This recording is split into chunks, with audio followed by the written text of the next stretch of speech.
እግዚአብሔር ከብሉይ ኪዳን የተለየ ብልጫ ከሰጠን አንዱ መንፈሱ በእኛ ውስጥ መኖሩ ነው። አሜን።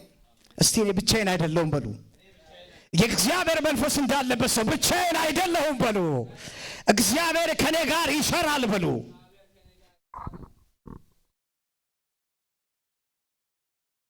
ብዙ ጊዜ ስለ ሳምሶን ሕይወት መሳፍንት ምዕራፍ 13 ላይ ሳምሶን ለየት ከሚያደርገው አንዱ የጌታ መንፈስ በማላይ ስለነበረ ነው። በሳምሶን ላይ ነበር እግዚአብሔር መንፈስ። በዛን ጊዜ መንፈስ ቅዱስ ይመጣል ይሄዳል። አብሯቸው ግን በብሉይ ኪዳን ጊዜ ምን አይልም አይኖርም ነበር። ስለዚህ መሳፍንት ምዕራፍ 13ን አውጥተን የተወሰኑ ሐሳቦችን እናያለን። መሳፍንት ምዕራፍ 13 ከቁጥር 1 ጀምሮ እንደዚህ ይላል። እስራኤላውያን እንደገና በእግዚአብሔር ፊት ክፉ ድርጊትን ፈጸሙ ይላል። ስለዚህ እግዚአብሔር ፍልስጤማውያን እጅ 40 ዓመት እንዲገዙ አሳልፎ ሰጣቸው። ማኑሄ የተባለ ከዳን ወገን የተወለደ አንድ የጸርያ ሰው ነበረ። ሚስቱ መካን ስለነበረች መካን ስለነበረች ልጅ አልወለደችም። የእግዚአብሔር መልአክ ሌሊቱን ተገልጦ እንዲህ አላት፣ እነሆ አንቺ መካን ነሽ፣ ልጅም አልወለድሽም። ነገር ግን ትጸንሻለሽ፣ ወንድ ልጅ ትወልጃለሽ። እንግዲህ ተጠንቀቂ፣ ወይን ጠጅም ሆነ ሌላ የሚያሰክር መጠጥ አትጠጪ፣ ርኩስ ነገርንም ምን አትብይ። ምክንያቱም ትጸንሻለሽ፣ ወንድ ልጅም ትወልጃለሽ። በራሱም ላይ ምላጭ ምን አይደርስበትም። ልጁ ከእናቱ ማፀን ጀምሮ ናዝራዊ በመሆን ለእግዚአብሔር የተለየ ይሆናል አላት። እስኪ ለእግዚአብሔር ተለይቻለሁ በሉ። እግዚአብሔር በሉ በመንፈስ ቅዱስ ኃይል በሉ ከድቅድቅ ጨለማ ወደ ራሱ ለይቶኛል በሉ። እኔ በሉ ለእግዚአብሔር የተለየው ነኝ በሉ። ጩሁና እኔ ለዓለም አይደለሁም በሉ። እኔ ለድህነት አይደለሁም በሉ። እኔ ለጉስቁልና አይደለሁም በሉ። እኔ ለበሽታ አይደለሁም በሉ። ለእግዚአብሔር ክብር ተለይቻለሁ በሉ። አሁን የተለየ ይሆናል። ማንም የሆነው ሳምሶን አሁን የሚወለደው ልጅ ለማ የተለየ ይሆናል? ለእግዚአብሔር የተለየ ይሆናል። አስቡ፣ እናቱ ይሄን ታውቃለች። ከዛ እንደዚህ አላት፣ ናዝራዊ በመሆን ለእግዚአብሔር የተለየ ይሆናል። እስራኤልንም ከፍልስጤማውያን እጅ መታደግ ይጀምራል። ከዚያም ሴቲቱ ወደ ባሏ ሄዳ እንዲህ አለችው፣ የእግዚአብሔር ሰው ወደ እኔ መጣ። የእግዚአብሔር መልአክ የሚመስል እጅግ የሚያስደነግጥ ነበረ። ከየት እንደመጣም አልጠየቅኩትም፣ እርሱም ስሙን አልነገረኝም። ነገር ግን ትጸንሻለሽ፣ ወንድ ልጅ ትወልጃለሽ። ስለዚህ ከእንግዲህ ወዲህ የወይን ጠጅም ሆነ ሌላ የሚያሰክር መጠጥ አትጠጪ፣ ርኩስ ነገርንም አትብይ። ልጁም ከእናቱ ማፀን ጀምሮ እስኪሞት ድረስ ናዝራዊ በመሆን ለእግዚአብሔር የተለየ ይሆናል። ጳውሎስ ለቆሮንቶስ ሰዎች መጥቶ እንደዚህ አላቸው፣ እናንተ የማን ወገን ናችሁ አላቸው። የእግዚአብሔር ወገን ናቸው። እልፍ በሉ፣ ውጡ፣ ርኩሱን ነገር አትንኩ፣ የተለያችሁ ሁኑ። እግዚአብሔር እንዲህ ይላል አላቸው፣ በመካከላችሁ ምን እላለሁ? እመላለሳለሁ። ግን እናንተ የእግዚአብሔር ወገን ስለሆናችሁ፣ በደሙ ስለተገዛችሁ፣ ስለተዋጃችሁ ውጡ። የዓለም ወገን አይደላችሁ። እናንተ የማን ወገን ናችሁ? የእግዚአብሔር ወገን ናችሁ። እግዚአብሔር ልክ እንዲህ ነው ሳምሶንን የፈለገው። ኖ አሁን ብዙ እስራኤላውያኖች አሉ፣ እንደነሱ እንዲኖር አይደለም እኔ የምፈልገው። ምክንያቱም የተለየ ነገር ላዩ ላይ ስለማደርግበት ነፃ አውጪ ስለሆነ። ልብ በሉ፣ እግዚአብሔርን እስራኤላውያኖች ሲበድሉ እግዚአብሔር 40 ዓመት አሳልፎ ሰጣቸው። ለማ? ለጠላቶቻቸው። ለማ? ለፍልስጤማውያን መጥተው አስጨንቋቸው ነበር። ስለዚህ እግዚአብሔር ደግሞ ሌላ አሰራር ስላለው ይህን ህዝብ እስራኤላዊ ነው እሱ፣ አዎ፣ ግን የተለየ ስለሆነ እግዚአብሔር ለይቶት የተለየ ነገር ላይ ሊያስቀምጥበት ስለፈለገ መጀመሪያ እናትየውን ነገራት፣ በእንግዲህ ሌላ ነገር እንዳትነካኪ አላት። አሁን ካንቺ የሚወለደው ልጅ ካንቺ አልፎ ለከተማው ለህዝቡ ነፃነትን የሚያመጣ ነው። አሁን ለባላ ነው የምትነግረው። እኔ ሰው ይሁን ምን እንደሆነ አላውቅም፣ ግን መጥቶ ምን አለኝ? አናገረኝ፣ ትወልጃለሽ አለኝ። ከዛም የሆነው ነገር እንዲህ ነው የሚሆነው ብሎ ነገረኝ እያለች ለባሏ ያየችውን ትነግሯለች። የወይን ጠጅ ሆነ ለሚያሰክር መጠጥ አትጠጪ፣ ርኩስ ነገርም እስኪሞን ድረስ እንዳትበይ አላት። ልጁም ከእናቱ ማፀን ጀምሮ እስኪሞት ድረስ ናዝራዊ በመሆን ለእግዚአብሔር የተለየ ይሆናል አለኝ። ከዚያም ማኑሄ ጌታ ሆይ የሚወለደው ልጅ እንዴት አድርገን ማሳደግ እንዳለብን እንዲያስተምረን ያን ወደ እኛ የላከውን የእግዚአብሔርን ሰው እንደገና እንዲመጣ ታድርግ ዘንድ እለምንሃለሁ ብለው ወደ እግዚአብሔር ጸለየ። እግዚአብሔር ማኑሄን ጸሎት ሰማ።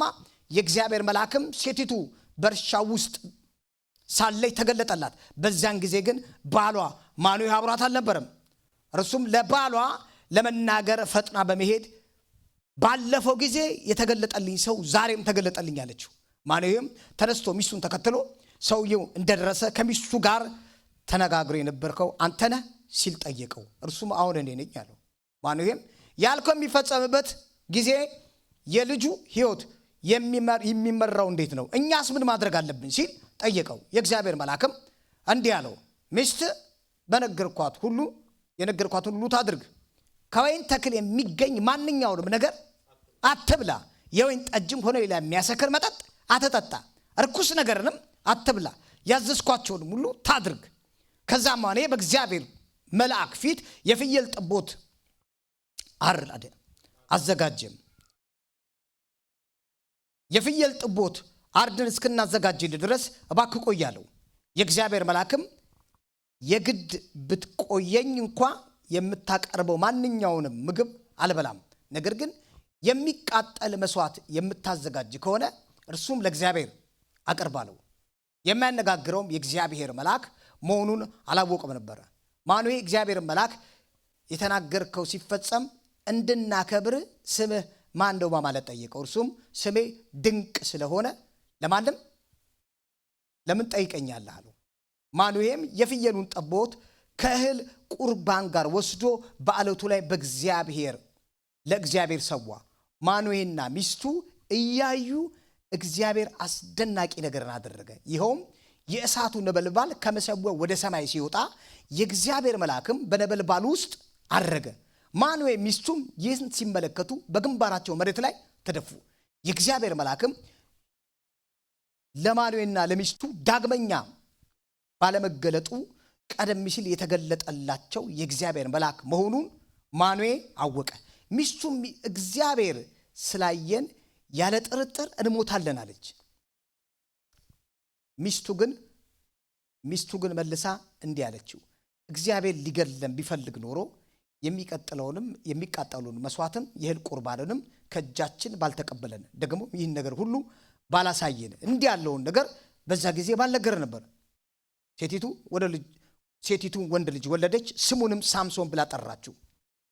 ልጁ አደገ፣ እግዚአብሔርን ባረከው። ቁጥር 25 የእግዚአብሔር መንፈስ በጾርዖን በኤሽታኦል መካከል ባለው በዳን ሰፈር ሳለ ያነቃቀው ነበረ። ልክ እግዚአብሔር እንደተናገረው ልጁ ሲወለድ ማን መጣ? የእግዚአብሔር መንፈስ አብሮት መጣ። ሳምሶን ላይ የነበረው የኃይል መንፈስ ነበር። ሳምሶን ላይ ያረፈው የጥበብ መንፈስ አይደለም። ማለት መንፈስ ቅዱስ ራሱን ሲገልጥ በኃይል ነበር የሚገልጠው። ምን ነበር የሚያደርገው? ይገነጣጥል ነበረ፣ ይገድል ነበረ አይደለ? ታሪኩን ስናየው የሳምሶንን ታሪክ ስንመለከት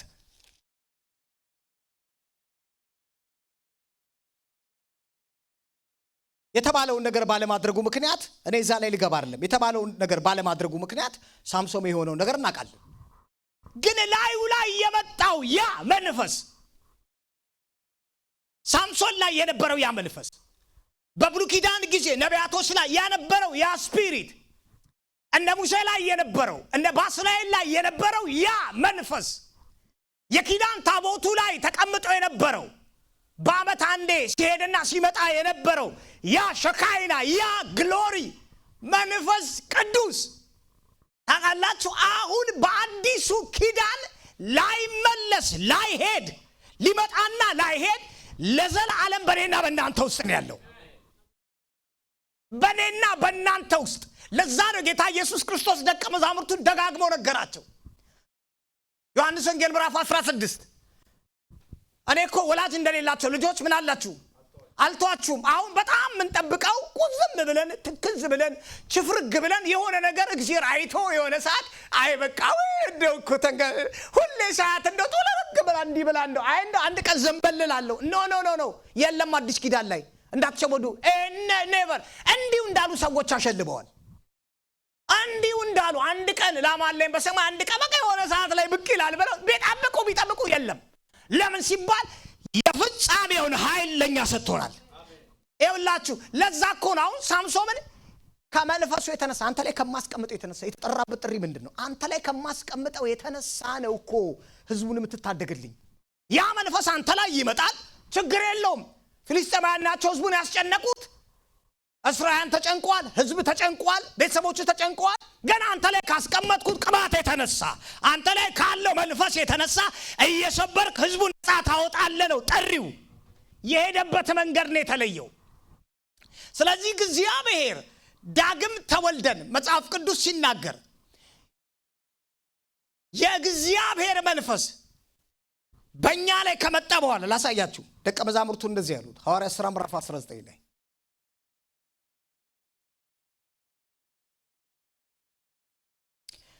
ሐዋርያት ሥራ ምዕራፍ 19 ከ1 እስከ 3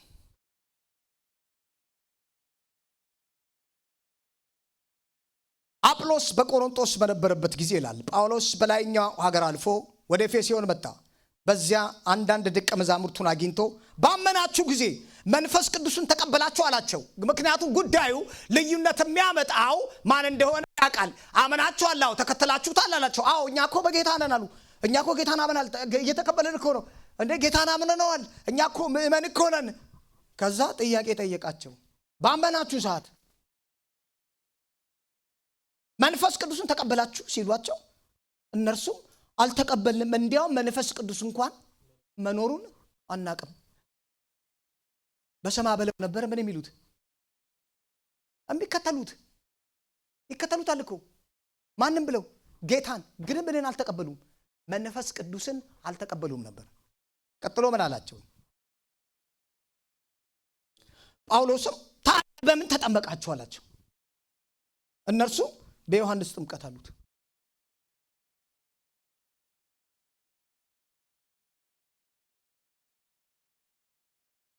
በምድር የተጠመቃችሁ ታዲያ? እኛ በዮሐንስ ጥምቀት ነው። ዮሐንስ ራሱ ሰዎች ከእርሱ በኋላ የሚመጣው በኢየሱስ እንዲያምኑ እኮ ተናግሯል አላቸው። እነርሱም ይህም በሰሙ ጊዜ በጌታ በኢየሱስ ስም ምን አሉ?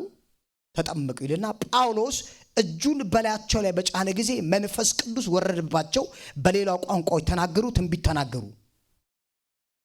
ጳውሎስ እጁን ሲጨንባቸው ምንን ተቀበሉ ይላል? መንፈስ ቅዱስን ተቀበሉ እነዚህ ሰዎች። ሐዋርያት ሥራ ምዕራፍ 10 ላይ የሚሆነው እንደዛ ነው። ታስታውሳላችሁ? ማን ነው እዛ ቦታ የነበረው? ጴጥሮስ። ምን እያደረገ ነበር ጴጥሮስ? ቆርኔሌዎስ ቤት የተላከው ማን ነው? ጴጥሮስ አይደለ? አዎ።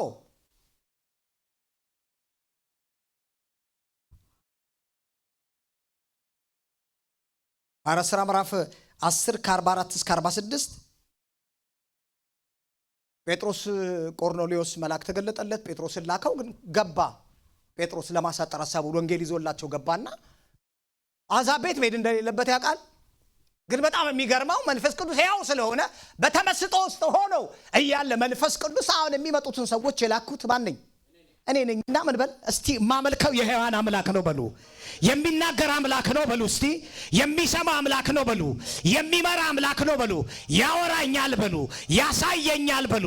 ይኸውላችሁ በድንግዝግዝ አልነበረም። ሐዋርያቶቹ ግራ ገብቷቸው ምንድነው ወዴት ነው ምናምን አልነበረም። ቁጭ ብሎ በተመስጦ ሆኖ እያለ አሁን ሰዎች ይመጣሉ አሉ። እና እነዚህ ሰዎች ምልካቸው የላኳቸው እኔ ምንም ሳትጠራጠር ምን በል ከማይታይ ዓለም ድምጽ መጣ። አሁን የማንንም እንትን አይፈልግም ማረጋገጫ፣ በቃ ብሎታል። ወዲያው ሰዎቹ መጡ። ከቆርኔሌዎስ ተልከው አልተጠራጠረም። ማነግሮታል? መንፈስ ቅዱስ ነግሮታል። በቃ እኔ ላኳቸው፣ ተከተልና ሂድ። ያው የላከው መንፈስ እስኪ ሰብክ ስብከቱን እስኪ ጨርስ ጠበቀው። ገባ ጴጥሮስ ጀመረ። ለኮ የመጣሁት በዚህ ምክንያት ነው አለ። ከዛ በኋላ ሳልጠራጠር መሄድ እንዳለብኝ መንፈስ ቅዱስ አሳሰበኝ አላቸው። ነገሩን ጀመረ። ጴጥሮስ ይህን እየተናገረ ሳለ ይላል ቁጥር 44 ላይ ቃሉን በሰሙት ሁሉ ላይ መንፈስ ቅዱስ ወረደባቸው ይላል። መንፈስ ቅዱስ ወረደባቸው። ይኸውላችሁ ልዩነቱ እነዚህ ሰዎች መጀመሪያ ደረቅ ናቸው። መንፈስ ቅዱስ አልነበረባቸው። መንፈስ ቅዱስ ከነሱ ጋር አይኖርም። ግን ምንድነው ያ ቤት? ሃይማኖተኛ ቤት ነው፣ የጸሎት ቤት ነው። ምክንያቱም መሆኑን የምታውቁት ቆርኔሌዎስ ምን አይነት ሰው ነው? በቀን 3 የሚጸለይበት ቤት ነው። እሺ እንደ ልማዱ ቆርኔሌዎስ የሚጾም የሚጸልይ 40 ቀን ሊሆን ይችላል፣ 30 ቀን የሚባል ጾም ጸሎት ሱባኤ ሊሆን ይችላል፣ ኩነኔ ሊሆን ይችላል። የትኛውንም ጸሎት የሚባል ነገር አያቆምም። ሃይማኖተኛ ነው፣ ግን መንፈስ የለም እሱ ጋር።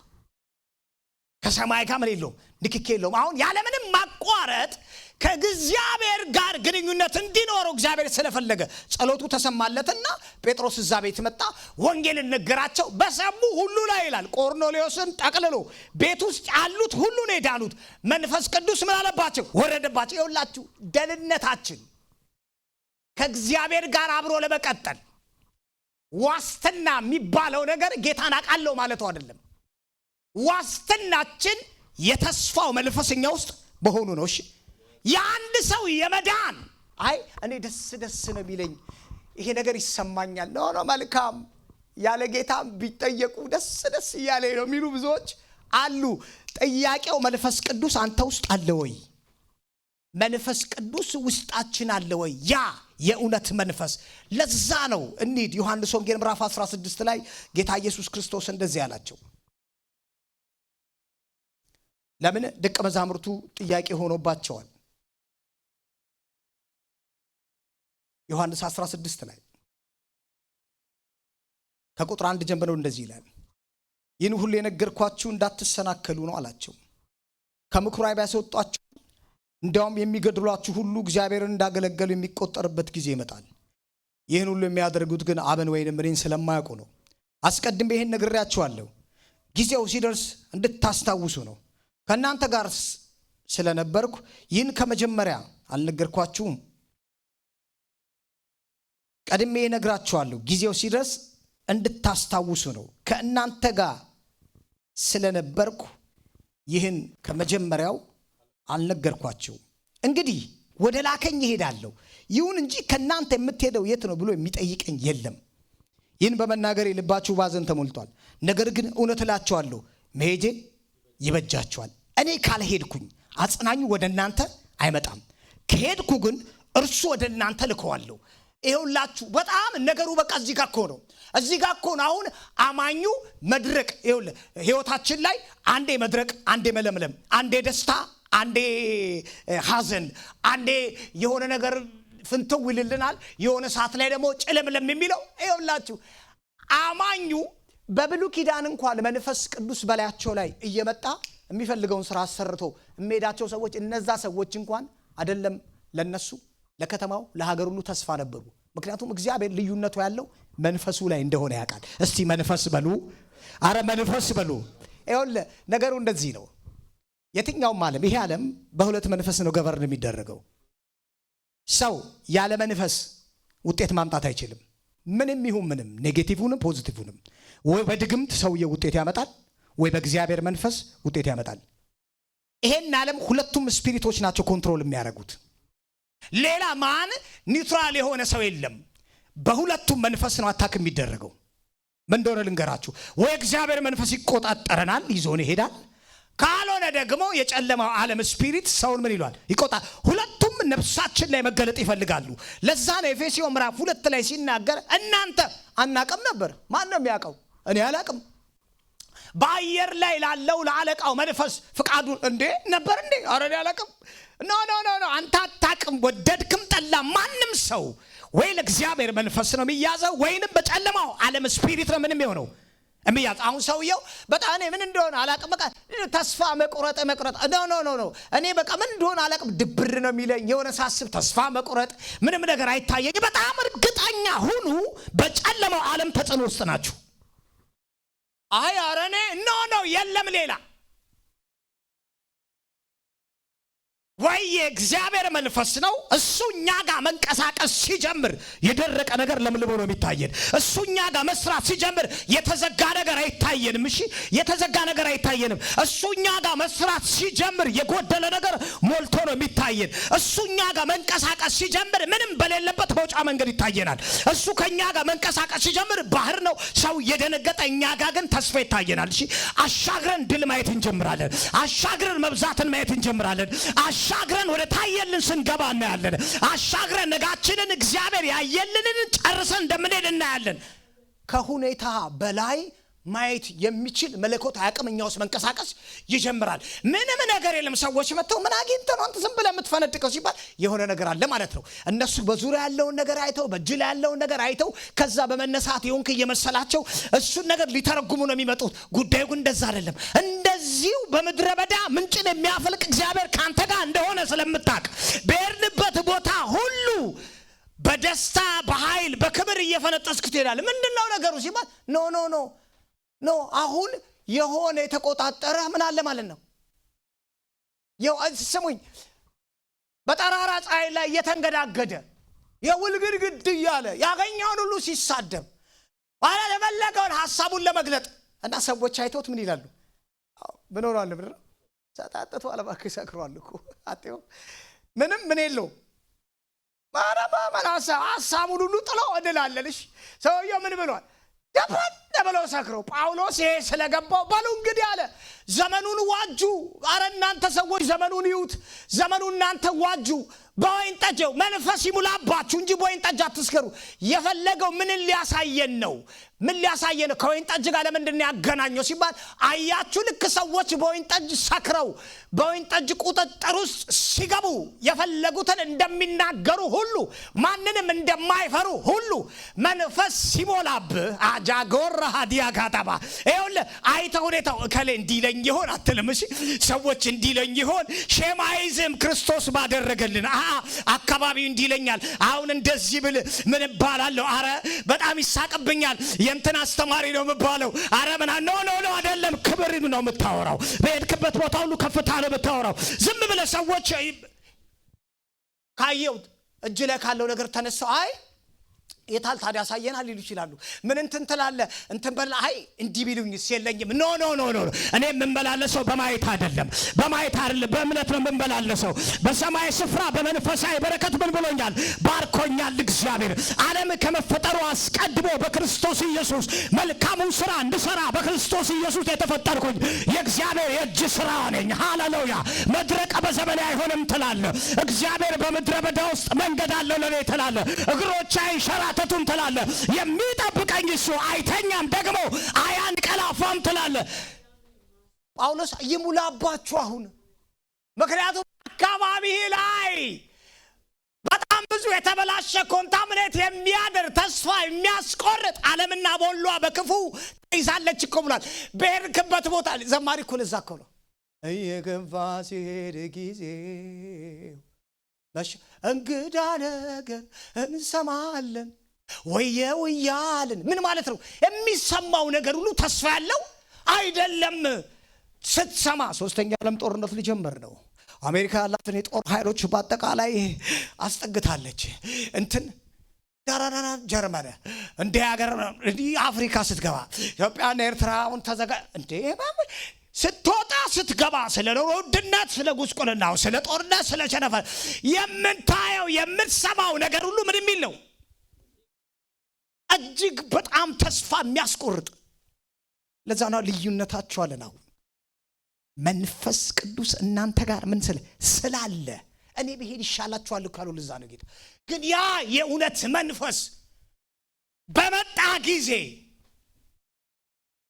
ጥያቄው መጥቷል ወይ ነው? አዎ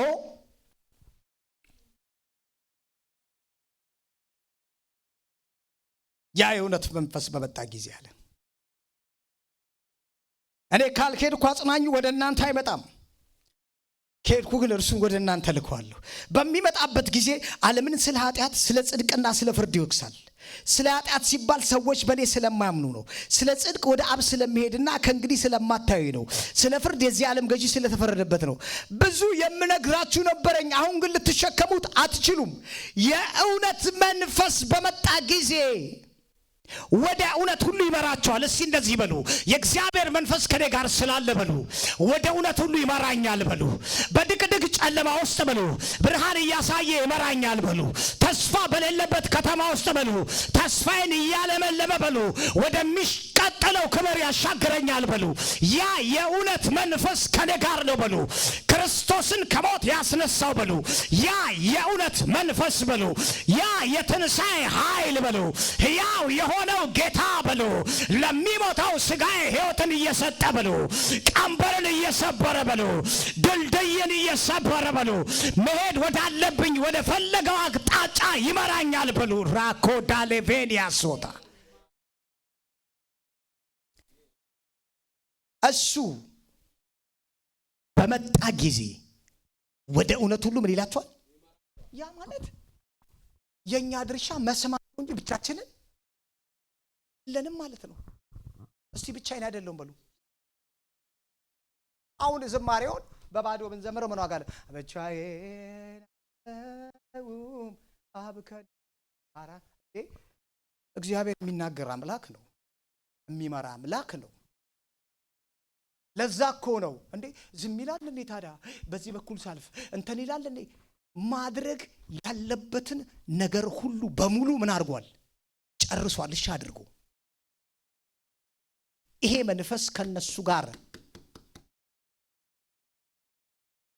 የተቀበሉት አብሯቸው የነበረ ይሄ ክብር መንፈስ ሰዎቹ አምነውት ትልልቅ ስራ ሰርተው አልፈዋል። እሺ ለትምህርታችን እኮ ነው የተጻፈው።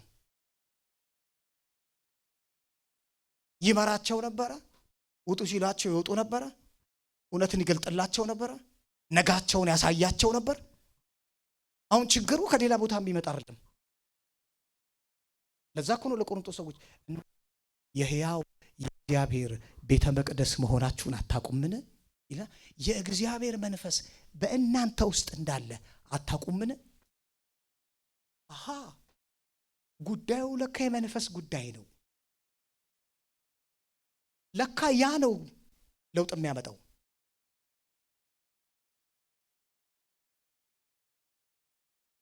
ጳውሎስ ሲነግራቸው ለቆሮንቶስ ሰዎች ወንድሞች ሆይ መንፈስ መግለጥ አለ ለእያንዳንዳችን ለጋራ ጥቅም ተሰጥቶናል። ምንም መግለጥ? መንፈስን መግለጥ።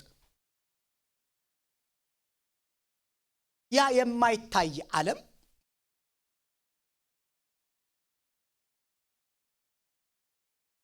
አካላዊ በሆነ በሚጨበጥ በሚዳሰስ ዓለም ውስጥ ራሱን ለመግለጥ ነው እኛ ውስጥ የገባው። መንካት ይፈልጋል፣ የእኛን እጅ ተጠቅሞ ማውራት ይፈልጋል። መንቀል ሲፈልግ ምላሴን ነው የሚፈልገው፣ አንደበቴን ብቻ ነው የሚፈልገው። ልቀቅ እኮ ነው ቢለኝ ተራምዶ የሆነ ቦታ መሄድ ሲፈልግ እኔ ነው የሚጠቀመው። ካለኔ ምንም ማድረግ አይችልም። ጀስት ዌክ አፕ ተራመድ ይለኛል የሚቀጥለው ቦታ ላይ ለመሄድ። ያኛውም ልክ እንደዛው እሱ ሙቭ ያደርጋልሽ።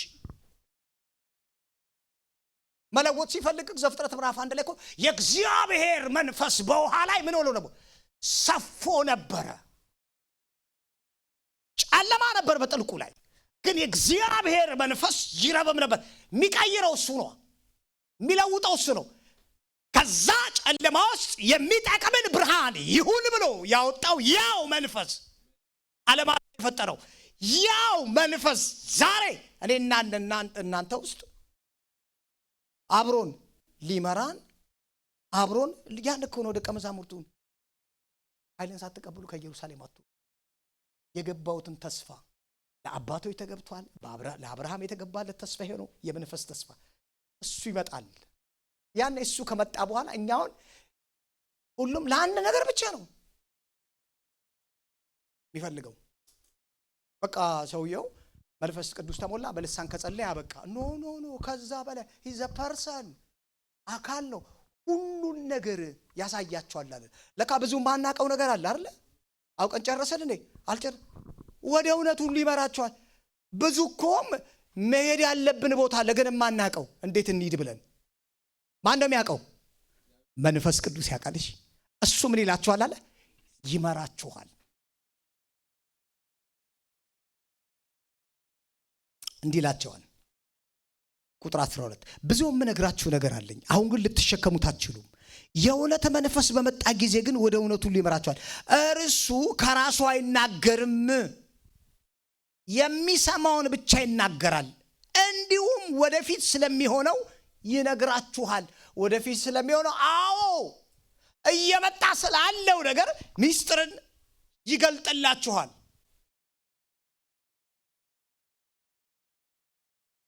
ክፉ ሳይመጣ ከሩቅ አይተህ ለልጅ ሚስጥርን ትገልጣለህ። እንዳይጠፋ በንፋስ ማዕበሉ ትደግፈዋለህ ሆነ መርከቡ። አዋቂ ነህ ሁሉን አውቀኸዋል።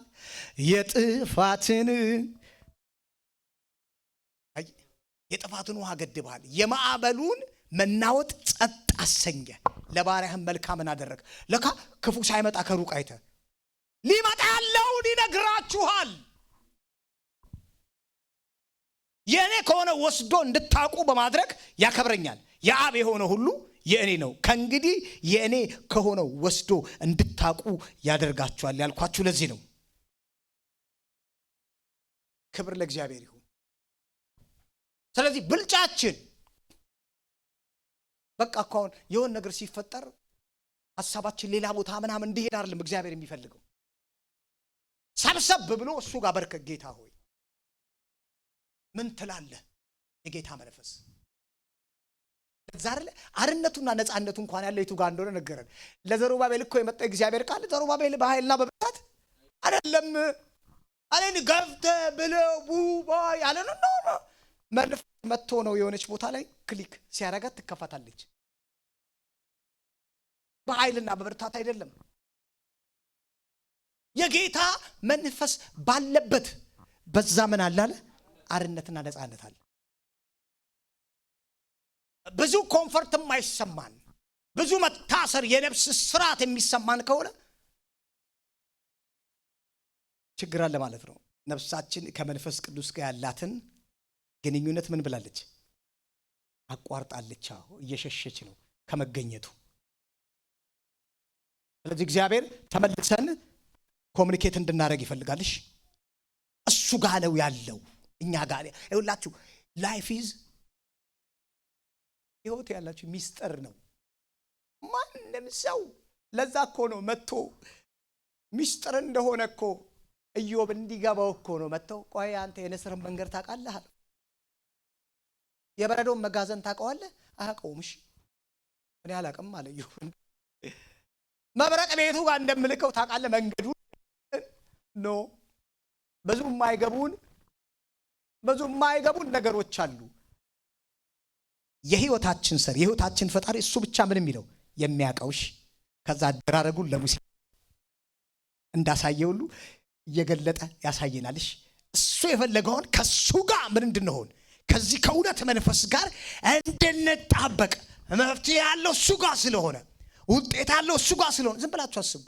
ሊመጣ ያለውን ነገር የሚያሳይን ከሆነ ይመራሃል ከተባልኩኝ መንፈስ ቅዱስ በድካማችን ያግዘን። እንዴ አጋዥ ነው ከተባልኩ አጋዥ አበርቺ ነው። ዝም ብለህ ማንተ አይደለም። እሱ ምን ይልሃል? ያበረታሃል፣ ደግሞ ያግዛል ከተባልኩ እውነተኛ ጓደኛ ነው ማለት ነው። ልንጥለው ልንተወው የማይገባ ሁልጊዜ ልንጠይቀው ሳየን ልንለው ሁልጊዜ ምራይ ልንለው ሁልጊዜ ልንለው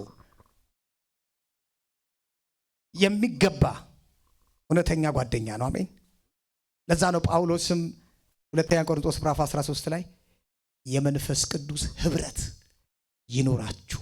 እስቲ እንዲህ በሉ፣ እኔ በሉ ከመንፈስ ቅዱስ ጋር በሉ ህብረት አለኝ፣ ወዳጅነት አለኝ፣ አወራዋለሁ፣ ይሰማኛል በሉ፣ ይመልስልኛል፣ እኔም እሰማዋለሁ በሉ፣ ወደ እውነት ሁሉ ይመራኛል በሉ። እንቆማለን። ላኩስ ኤልቫኒያ ብራዶቫኒያ ሃታ